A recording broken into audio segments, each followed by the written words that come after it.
In a tall oak tree deep in the forest, there was a small nest filled with 4 baby birds.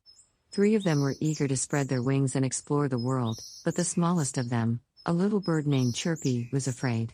Chirpy was different from his siblings. His wings were small and he struggled to fly. Every day, Mama Bird would encourage her babies to practice flying. "Come on, little ones," she would chirp, "it's time to learn to fly."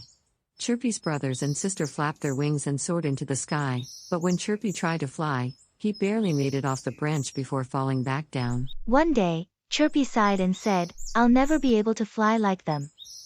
My wings are too small." Mama Bird looked at him with loving eyes. "Chirpy, you may be small, but you are strong in other ways. You just need to believe in yourself and keep trying." But Chirpy felt sad and discouraged. "What's the use?" he thought. "I'll never be like the others." While his siblings flew further and further each day, Chirpy stayed close to the nest, watching them with longing in his eyes. One afternoon, while he was resting on a low branch, Chirpy heard a soft cry coming from the bushes below. He looked down and saw a baby rabbit stuck in a thorny bush, unable to free itself. "Help! Help!" the rabbit cried, tears streaming down its face. Without thinking, Chirpy hopped down from his branch and fluttered his small wings, landing beside the rabbit. "Don't worry, I'll help you," Chirpy chirped softly. He carefully pecked at the thorns, one by one, until the baby rabbit was free. "Thank you, Chirpy." The rabbit said, smiling. "You may be small, but you are very brave." Chirpy felt a warm glow inside. Maybe his wings were small, but he realized that he could still help others in his own way. He returned to the nest with a new sense of confidence. The next day, Mama Bird encouraged Chirpy to try flying again. This time, Chirpy flapped his wings with all his might, remembering the rabbit's words.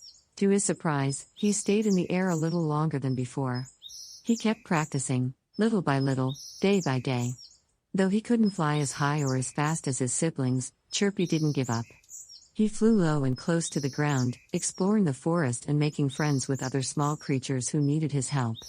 One day, as Chirpy was practicing, he noticed his sister caught in a sudden gust of wind, struggling to stay in the air. She was being pushed toward the edge of the forest where the ground dropped steeply into a deep ravine. "Help! I'm going to fall," she cried out. Without hesitating, Chirpy spread his little wings and flew toward her. His small size made him swift and nimble. He reached his sister just in time, guiding her back to safety with gentle nudges and encouragement. "Thank you, Chirpy. I couldn't have done it without you." Mama Bird flew over, her eyes full of pride. "See, Chirpy," she said, "you may not fly like the others, but you have a special gift. You're brave and kind, and that makes you soar higher than anyone else." Chirpy smiled, feeling his heart swell with pride. He realized that being different didn't mean being less. He could still fly in his own way, with courage and kindness. And from that day on, Chirpy never felt sad about his small wings again. He knew he could always find his own way to soar.